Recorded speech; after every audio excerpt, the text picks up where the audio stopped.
Esther Buerki, international book writing expert and author. I help women to overcome the fear of writing and publishing their books.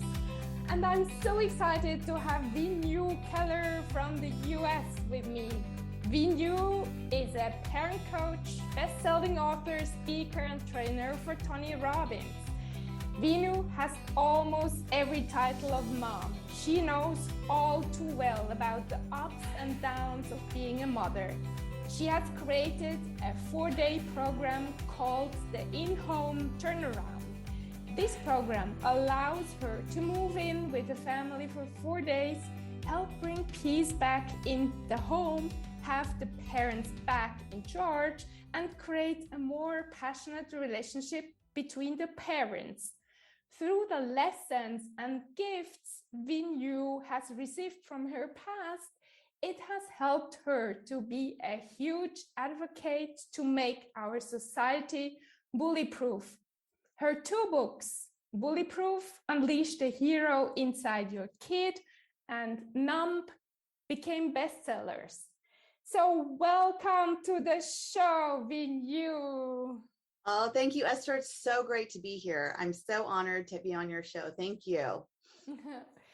So lovely to have you, Veenu. So let's start with the first question. What has been your turning moment in life? So for me, Esther, my turning moment was the moment I decided to choose life. I spent 21 years of my life contemplating suicide. It was my exit plan to, get past all the pain that I felt I endured since I was 6 years old.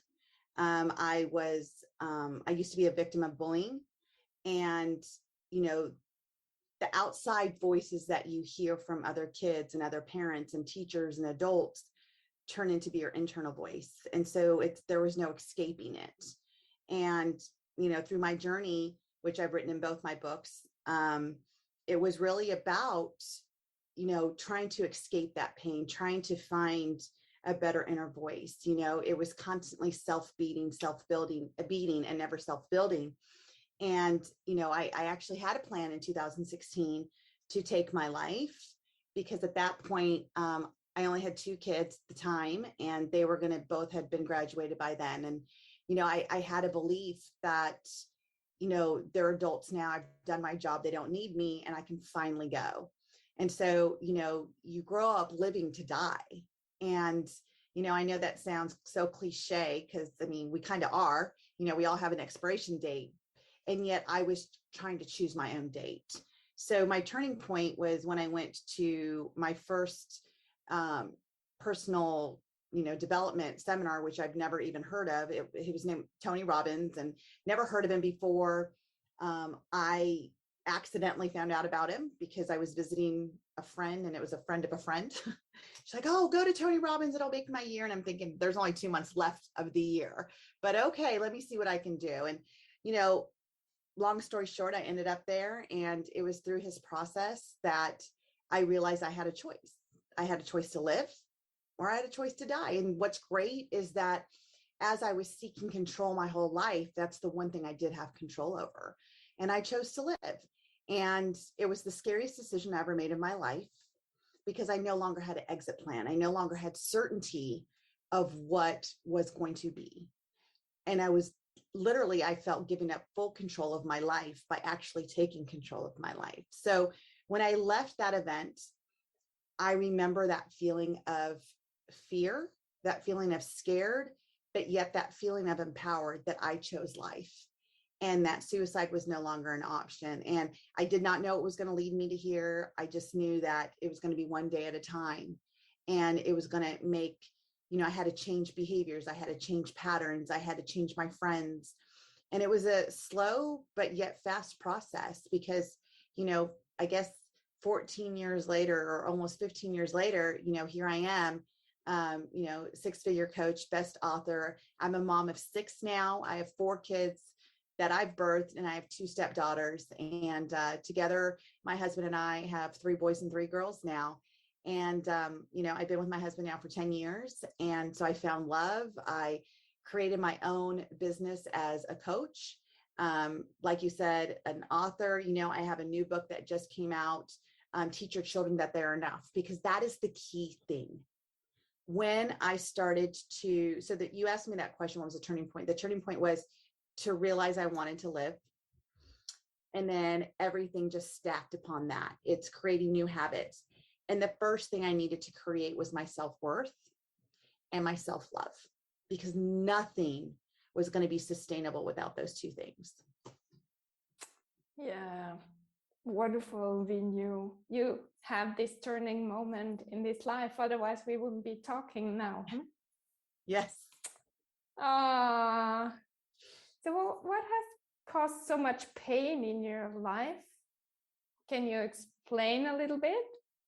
So, I was, my parents are from India, and I was the first generation born in the United States in California. And, whatever we see is what we believe. So, I saw everybody as leaving me out, bullying me, making fun of my skin color, whatever they could make fun of, they did, right? Kids are cruel, and, and it's not getting better. It's only getting worse. And I would say that the teachers did nothing, just like I see that now. I mean, I don't want to put down all teachers, because there are teachers that are trying to make a difference and are making a difference. And then there's other ones that are like, I don't know what to do. And so they do nothing.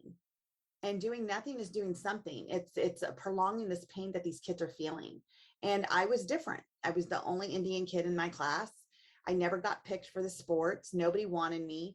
People, would say mean things about my skin color. They'd make up things about me. And so I would constantly replay that, kind of like a hamster on a wheel in my head. And I would look in the mirror, and it would be my incantation that I was ugly, that nobody liked me, I have no friends. And that's all I can see, right? Because that's what I believed. And, when I would come home and talk to my mom ended up being a single parent, which was totally taboo in our culture, and I didn't have a great connection to my father. And so my mom raised us by herself, my brother and myself, and she went to law school at night, and she worked 1 or 2 jobs during the day. So just to put food on the table. So she wasn't there. I remember specifically when I was 13, I was in 8th grade, and the movie Gandhi came out, and I was running track, and all these kids started kneeling and going, Gandhi, Gandhi. And it was like in that moment that I was not going to let them see me cry. And so like every time I got around the other side of the track, like I'd just be bawling my eyes. And as soon as I run by them, I'd just be strong again. And I went home and I told my mom, and she was like, oh, kids are going to be kids. You got to be tougher than that. So it was in that moment I learned that my mom doesn't get it. She doesn't hear me. There's no support. The teachers just stood there, my 2 teachers, and I still remember their name, Mr. Jewell and Mrs. Lloyd. They just stood there watching these kids do this. They didn't say anything to the kids, and so then again, I had another reference that the teachers don't care, and honestly, I felt like they kind of enabled it, because that was my belief at 13 years old in my mind. You're not doing anything, that means you're doing something. And I just learned to believe that. And at 15, and so at 13, I would wake up every day begging God if he loved me, he wouldn't let me wake up. But he did. I would make excuses of why I couldn't go to school, but my mom said, too bad, you don't have a fever, you're going to school. So, I would like try to hide from everybody when I came home from school, because like there was times they would be waiting in the park to throw like dirt clods at me. The pain just stacked. And it's interesting now though, because, I'm 48 now. So this is 35 years ago. At 15, I ended up in a psych hospital. I started cutting as a release.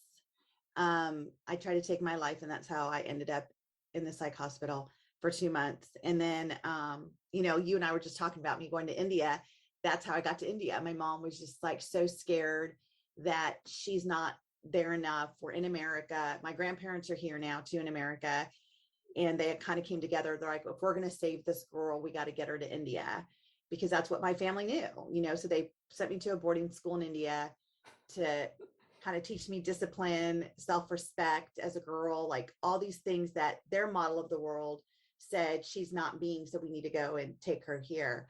So I never been to India before in my life. And it's interesting because at 16, here in America, you know, people are getting their cars. They're like 16th birthday, they're getting a new car or a used car.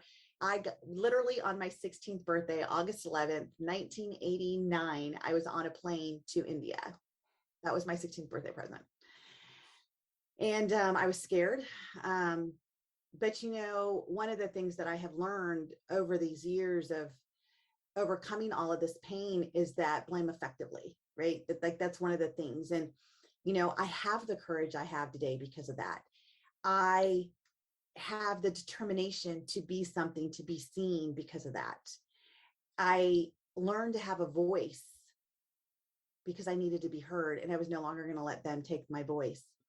And now I have a special gift to really work with kids that have anxiety, depression, cutting, suicidal tendencies, because I can get to the core. I ask these kids the questions nobody was asking me. I see them, I feel them, and I can hear them in a way that these psychiatrists and therapists and psychologists that have this best practice, that's not best practice when you're just learning from a textbook. I too have a degree in psychology. I too have the education. And yet none of that matters. You know what matters is the experience I experienced at such a young age to come through it and realize it didn't happen to me. It didn't happen for me. It happened through me. And now I teach parents, how do you give your child a childhood they don't have to heal from? What could we do as parents to redefine what parenting really is? How do you create that open, safe, and trusting space for your child to feel that you at least see them and hear them? Would they still want to take their lives if they knew somebody was out there to hear them? Maybe not that child at school, maybe not that principal or that teacher, but you are there. And you will protect them because you do see them and you do see that their life is worth more. Which question didn't people ask you at that time and you're asking now to suicidal kids? Well, there's a lot of questions, but one of them, so what I would tell parents is, we got to get curious, not critical. Everybody wanted to tell me how I was feeling. Oh, she's depressed. Oh, she's anxious. Oh, it's because she doesn't know how to handle the kids. Oh, it's because she believes this. They had so many assumptions and they had so many ways, cope with this, cope with this. We just need to give her coping mechanisms. To give somebody coping skills means that what they have to cope with is unchangeable. I do not agree. I agree that my sadness was changeable. I think that the way I felt it was changeable. I think the way I saw it was changeable. I think the way that the kids were treating me was changeable. But to say you need coping skills meant that I had to cope with what was going on because it was never going to change. The weather I need to cope with because I can't change the weather. I can cope with the weather. But to say what I'm feeling with today, the anger, the sadness, the guilt, all of that, it is changeable. And what was really confusing is that what I've realized through my own coach, I have 3 coaches, and one of my coach told me last year, she says, if you change what you see will change. What if that would have been given to me at 15 or 13? What if somebody said, well, you know, is it possible that what they're doing is this and it's really not about you? Maybe. What if somebody would have asked me different questions to get my mind to shift on what I was seeing? Would I have a different definition? Would I have different resources to support new beliefs? But because there was nobody there to help me redirect the belief that I had created, to recreate a new belief that's empowering, not disempowering, would everything have changed for me? And I'll tell you this. So my mom read my book, BULLYPROOF. And I remember I'm like, oh God, like I did not want her to read it because in my culture, we do not put our dirty laundry out there. We do not let people know the issues that we have. We are putting a smiling face. It's like a Facebook front, right? Nobody on Facebook ever wants to talk about what's not happening. They're always talking about like what's great. And I was like so scared when my mom was going to read my book, and she's like, "Oh, I need to read it. I've been here. Like, give me your book." And I'm like, "Oh God, she's going to read it." And the next day she tells me, she's like, "So I read your book." And she put her hand on my leg and she started to cry. And she's like, "I'm so sorry. I'm so sorry I didn't know." And I said, "Mom, thank God you didn't. Thank God you didn't know. Because if something would have changed, would I be doing what I'm doing now? How many lives I get to change? How many families do I get to touch?" That's why I created my in-home turnaround program, is because I move in with families. I don't stay in a 5-star hotel and eat luxury food. I eat what they eat. I live where they live. And I create this program to show them what is possible. Not that they get to hear it, but they get to see it. They get to experience it in a way that never been experienced before. So it's tangible to them. And then we coach afterwards to make sure they're sustainable. You know, I'm certified as a neuroencoding specialist through Joseph McClendon's program. And that's the whole essence of neuroencoding. And it's interesting because I created this program way before I was certified as a neuroencoding specialist. But it's the, see it, say it, do it. It's in your nervous system. It's rewiring our wires in our brain to know that this is actually an experience we can have. And we can let go of the old beliefs and create these new ones and have sustainable resources to support that. Beautiful. Veenu, what are the questions you are asking when you come to a family? The first question is, what do they want? Like that seems so simple, but, in the words of Joseph McClendon, it's not rocket science. It's what do they want? What do they need that they're not getting? What is it? The safety? And we have to define, what do these things mean? What does safety mean to your kid? Does it mean rules and boundaries? Does it mean you're checking in with them? Does it mean that you're dropping them off and picking them up? Does it mean that they need more independence because you trust them and that trust gives them that safety? We have to define in our children's eyes, what are these things meaning to them? Because that's where conflict happens, is when we have two different meanings, which lead to different expectations. And when the expectation's not met, then we have conflict. And what do you do then? We resolve it. We get them to understand each other's point of view, and we resolve it. We create new outcomes for them. We figure out what's going to work for them, and we take them through the process. Do you remember when you arrived in a family where you have really difficult work to do? How was that? I feel like every family I deal with is different. They all have different values. They all have different expectations. So I don't really ever look at a family being hard or not hard. I just look at, one, how can I love this family even more? And how could I just be a conduit of the work that needs to be done in this family to bring peace in their home? And what are the feedbacks you get from them after you have left? Well, I've been doing this for many years, and I think one of the biggest things I get when they're dropping me off on day 4 at the airport is, do you have to go? Can you stay longer? And I feel like that it's a beautiful thing that they, what we started with is not how we ended. And it's beautiful because, I've, been in many of different programs where I watch people transform before my eyes, and I always say on day 1, we're going to create this family, and who we are today is not who we're going to end up on day 5 or day 6, however long the program is. And it's the same thing. It's that same thing that lights me up, is to watch all these people take in information and really use it to transform their lives. And I kind of do the same thing when I go into homes. Wonderful. Love it, Veenu. And imagine there would have been someone like you in your family at that time. How would have been that? Well, I mean, I don't know what would have happened. I mean, I probably wouldn't be doing what I'm doing now because I would have not had this childhood I had to heal from. I would have healed from it then, right? And so, and it just goes back to what I'm saying is like, how do we give our children a childhood they don't have to heal from? What do we need to do in the home first to build them up, to give them their worth, to let them know what self-love is?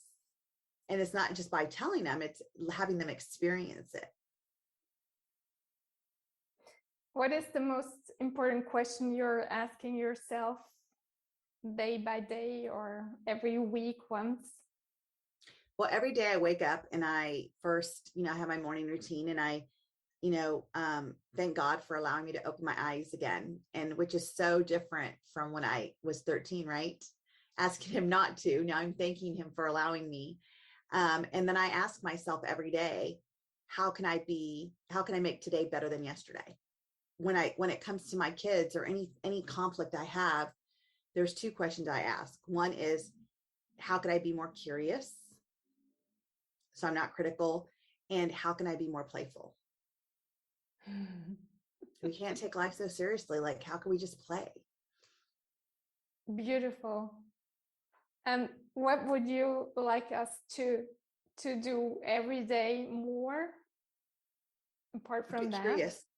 I would say, if I can leave your listeners with one thing is learn to be curious, especially with your kids. Be open to hear them. Don't ask the word why. That question, why, makes a kid defensive, just like it would make us defensive. Why did you spill the milk? Who cares why they spilled the milk? What do they need to know so they don't do it again next time? Let's not stay in the problem. Let's future pace them and what's going to be better. And, take off the labels. They're not good. They're not bad. If we're just curious, like the choices that they make may not be good in that moment, but what's the lesson they're going to get out of it? Because God only knows I have made many, many bad choices. And it's those bad choices that have led me to where I am today, because there's a reflection and there's a opportunity to learn through them.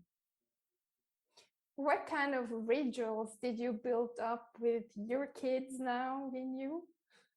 So my children know the Haponopono Prayer, which is, I'm sorry, please forgive me, I love you, thank you. We do that at night. They've been doing it since they were 2. As a matter of fact, this weekend I was going through old videos like from 7 years ago, 8 years ago, or no, 7 or 6 years ago. And their little baby voices, saying this, I'm sorry, please forgive me, I love you, thank you. It's so beautiful. And then also asking them every day, what kind of day are you going to have? And what does that look like to them? So I, as their parent, can have a real understanding of what their definition of that kind of day is. And again, we've been doing this since they were in preschool. And like, I was watching this video and my daughter's like, I'm going to have a princess day. Oh, okay. What does that look like? What's a princess day to you? So she got to define it. And we still do that, and my husband takes them and picks them up now. But when they come home and we have our time, I'm like, what kind of day did you have? What did that mean to you? What was great about your day? Is there any challenges that you're having at school? Is there anything I can support you in? So, I work a lot, I'm constantly asking my kids, how do you know I love you? What is it that I do that shows you I love you? Because I want to make sure that I'm not missing something. I want to make sure. And like, it's interesting because my kids now, they're 9.5 twins, and they have different definitions of how daddy shows them love and how I show them love. And it's beautiful. Dad's definitely the more playful. I'm more the, disciplinary, but, as much as I teach them organization and this is how it should be, and, this is what's going to take you further faster, he gets to remind them to be playful and fun and don't take life so seriously. And it's a beautiful combination. Lovely, Veenu. Where can people reach you? Thank you, Esther. So I am all over social media under Veenu Inspires.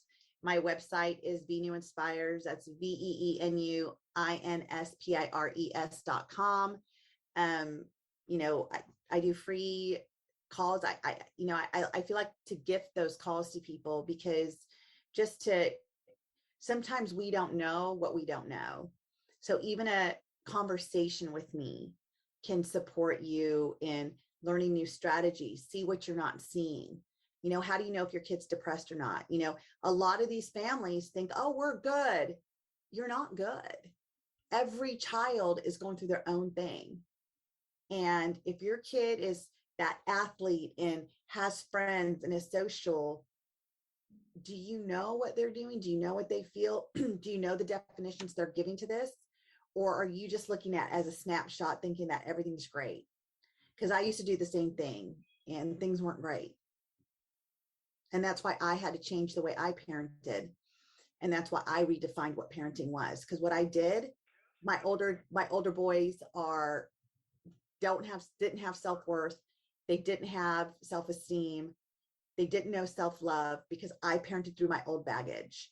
And it wasn't until they were growing up that I started to change. And now it's different. You know, now the way I communicate with them is different. The what I say to them is different. And now I have new, fresh eyes to parent my twins. Beautiful. So Veenu, the last 3 truths you would like to give us. You gave so much already, but the last 3. Learn to be open with your kids. That means you're not interrupting. You're allowing them to say what they need to say. Let them learn to trust you. That means be consistent and follow through. Mean what you say and say what you mean. And give them safety. Safety means don't judge them when they say something. Hear them, support them, and love them. Very beautiful. Thank you so much, Veenu, for sharing all that. Thank you. Thank you.